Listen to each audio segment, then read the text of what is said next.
Ciao, tifosi del Napoli! Se siete eccitati come noi per le ultime mosse del mercato dei trasferimenti, non dimenticate di lasciare il vostro like e di iscrivervi al canale per non perdere nessuna notizia. La grande notizia della settimana è l'imminente arrivo di Billy Gilmour al Napoli. Il giovane centrocampista scozzese del Brighton è stato il principale obiettivo del club nelle ultime settimane e sembra che la trattativa stia per concludersi positivamente. Secondo la Gazzetta dello Sport, il Napoli starebbe intensificando gli sforzi per assicurarsi Gilmour, offrendo una cifra che potrebbe finalmente convincere il Brighton a liberare il giocatore. Dopo una prima offerta di 10 milioni di euro che è stata rifiutata, il Napoli è pronto ad alzare l'offerta a 13 milioni di euro. Questa cifra potrebbe essere sufficiente per soddisfare le richieste del club inglese e chiudere l'affare.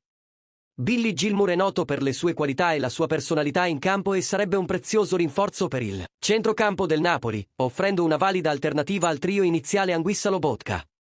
Il suo arrivo potrebbe portare nuovo dinamismo al settore e aumentare le opzioni per il tecnico Conte.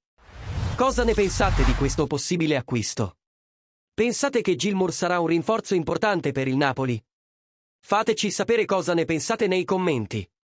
Non dimenticate di mettere mi piace al video e di iscrivervi al canale per rimanere aggiornati su tutte le novità del nostro amato Napoli.